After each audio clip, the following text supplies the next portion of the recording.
guys, it's Ethan with Trackstar Motorworks, and we've got another episode of Tune for you today. This beautiful 1991 Acura NSX behind me is going to be the topic of conversation. This has a few hidden details. This is a 91. Check out the new headlights. We've got some racing brakes, racing coilovers. This is a track car. Most importantly, though, in the back, it has a J32 motor. So not the original C30 that this one would come with. And I'm going to be tuning this on an AEM V2 standalone. We're going to get it on the dyno later. First, I'm going to kind of go through some basics and show you some details about setting up idle and setting up fuel control, and really some items that just will help you get the car to me in a better state so that I can spend my time focused on tuning the car. Right now, I've already done some basic work. We're going to go ahead and take it on a little drive. So we're doing our normal street drive right now. We're going to check it out, make sure the motor's going good, everything's running great, and then we're going to get this thing on the dyno. And if I can give a little input right now that y'all can't see, is the ride quality is amazing. This is a track car. I'm not exactly sure what's underneath here, but it's definitely got some racing brakes. You can tell from the sound. Yeah, it's got a twin disc. Definitely has a twin disc clutch, and definitely a lot of tidbits that you wouldn't all expect necessarily to be together.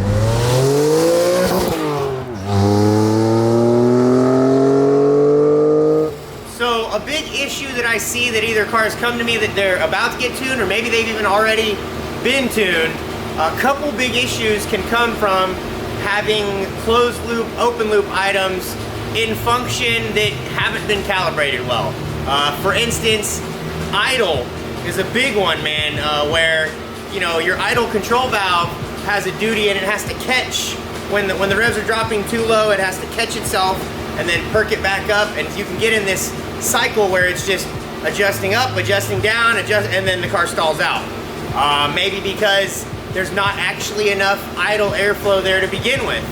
So it's not a problem if you have a throttle body that you can crack it open a little bit manually, then go ahead and crack it open, idle the car at 1100 and let it stay idling till you can get it stable. Then you can worry about bringing it back down to 800 RPMs or whatever it is you're trying to get.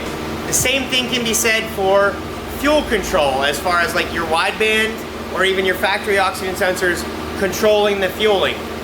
I generally don't allow much of that to happen until I'm pretty much done with the tune. If you're too far off base, same thing with the idle, where you get this swing, swing, swing, and maybe the car stalls out. You can definitely also you could have too much like, say, cold enrichment, and that can make the car start up good, but then after the car's coming up to temperature, then the fueling is too lean and your car stalls out. So the moral of the story is, don't be afraid to just turn those items off. Turn off the closed loop idle control, turn off the closed loop fueling, but proceed with caution, of course, fueling wise. But turn those off and get it to run stable before you add those on top. There's many cars that I tune that stay open loop 100%. If it's a drift car, it's probably 100% open loop. If it's a street car, I generally will turn back on closed loop when we're done. But you got to have made sure that you were already really close to where you wanted it to be, and you're only asking the computer to make small adjustments rather than large ones that are gonna create problems. So on this particular car, right now I have fuel control off. I have my wideband installed in the car, and that's really the only way that I'm looking at the air fuel ratios that this particular car on a standalone is running at. So right now, yeah, like I said, this is open loop. I think I have the car idling at about 13.8, which is nice and stable for the moment. Commonly overlooked would be that 14.7 is not even the stoichiometric ratio we should be seeking. Our gas here, guys, is 10% ethanol, so stoichiometric should actually be like 14.08 or 14.1, somewhere in that area. So do know that the proper air fuel ratios change, of course, with whatever gasoline you're running on.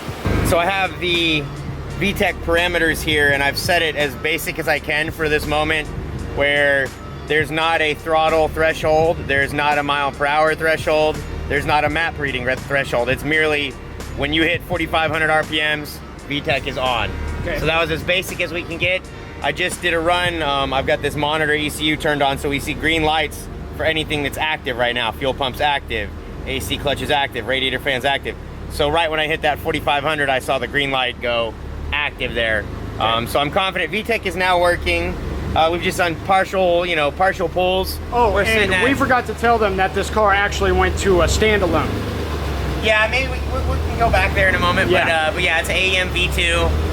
Came blank slate, yep. So I just I've programmed in everything. You know, yeah. It was on the stock computer, and he had a pretty clever method of tricking the computer into thinking there was speed so that he could get VTEC to work on the stock computer. The AEM is fully configurable, so we didn't need to do any trickery there, really. Yeah, so I mean, we're getting close to being able to make a full pull. Okay. Definitely got some idle instability and other, mid-range stuff to work out, but we're definitely getting there right now. All right.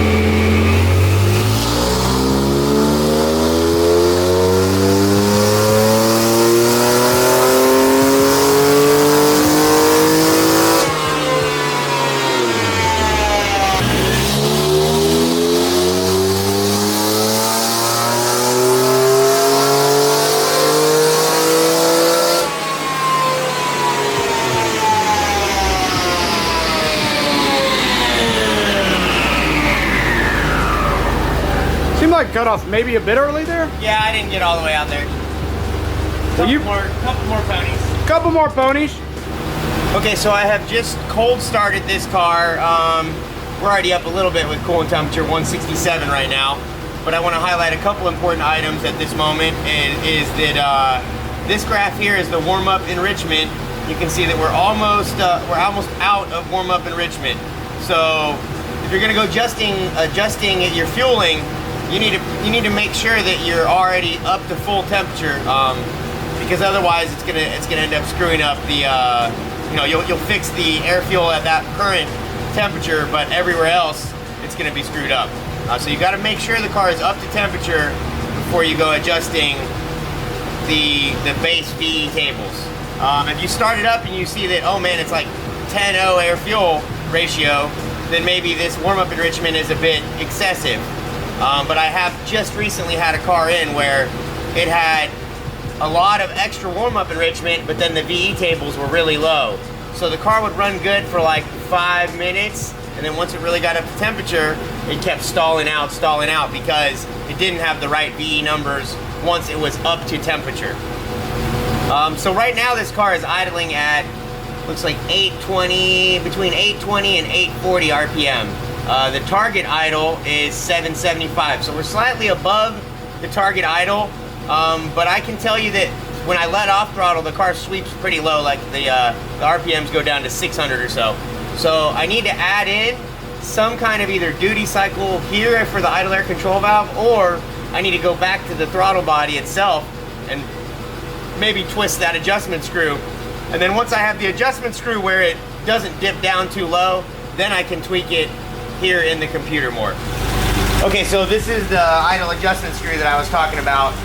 So because I've tried a lot of adjustment in the computer, I feel like I probably need to go ahead and do this mechanical adjustment before I can get the electronic adjustment right. So like I think I said earlier, don't be afraid to go ahead and crack that and get idle up to where it's stable at least. You can always trim it back down later. Sometimes that's necessary to idle up because your air fuel ratio is way off and like the car just won't idle at all. You can't even get a good look at where you're sitting at because it won't idle. Yeah.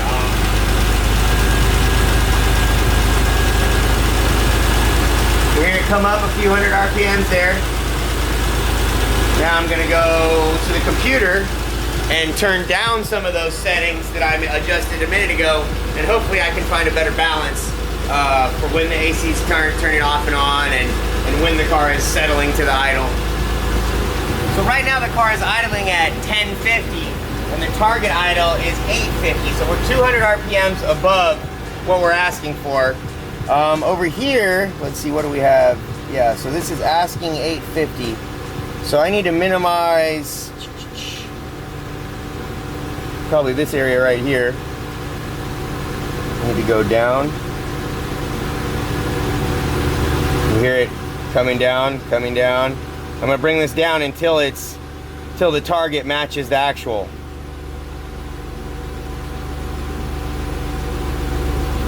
Okay, they're pretty close, within 50 RPMs or so right there. Air fuel ratio is a good 13.8, 13.9, 14.0. Let's see how stable it is if I rev it. Let it fall back. Little bit of a dip there. I wasn't watching the speed here. Let's try that one more time. So it comes down to 600 and something, which you know, that's an acceptable number, but we're idling at 800 whatever, so that represents a dip down. I need to adjust still something more to get that just right. Okay, so I now have my idle target and my actual engine speed pretty close to each other, within 50 RPMs or so right now. The car is nice and stable. You can see here that we're falling just a little bit outside the target. So it's at the idle duty is at 32% right now. So, but if I rev it and let it settle back down, I want to watch the RPMs there. Rev.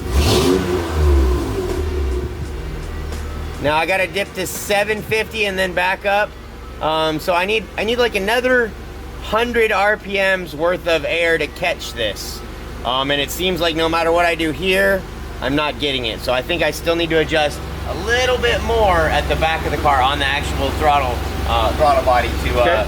And then maybe I'll have to trim just a tiny bit more back out of this, but then I should have a very stable, solid idle. Sounds good. All right, definitely heard that come up. Set that back down. The idea here is to get the mechanical adjustment as close as possible so that the idle control valve has to do the very minimal amount of correction to keep the car solidly at idle. So now we're sitting at 930. So it looks like RPMs went up, I guess about 80 RPMs. Let's see if we have any better stability. Yeah, that was pretty nice right there. It came down to like 780 now, so only 50 or 60 RPMs below Our target. So I think maybe a tiny another bump back there, and then I think we should be solid. We're getting close to the end of adjustment on that, guys.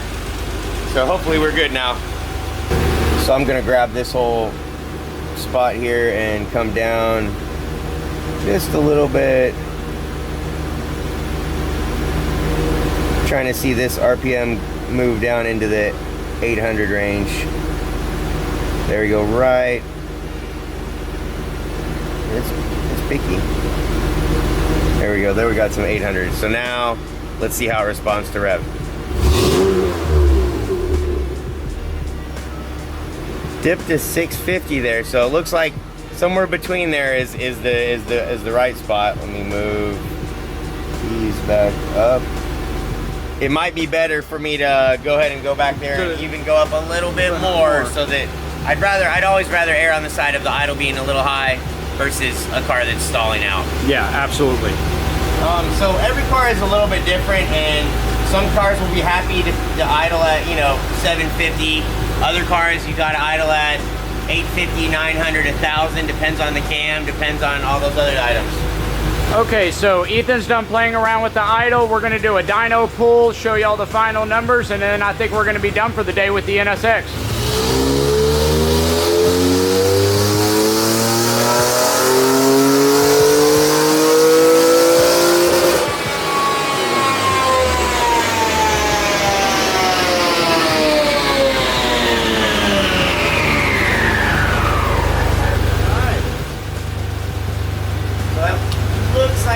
Probably about the end of this. I didn't really see anything as I was watching. I didn't see anything that looked much room for adjustment. I know the knot count. I know where the knot count's at. I know what the fuel ratio is at, and I know what the horsepower is at. And I honestly, that's a little bit more than I would expect even from the setup right now. So yeah, absolutely. And we spent a lot of time on this car. I might probably check the spark plug and see if they look like really happy there. If I see any peppering at all or any I might just back it down to the degree.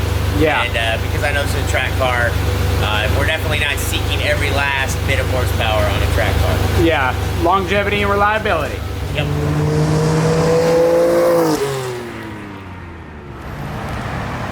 All right, guys, thank y'all so much for tuning in to another episode of Tuned. If you're new to the channel, make sure you subscribe, hit that thumbs up button, and we're gonna see you next episode.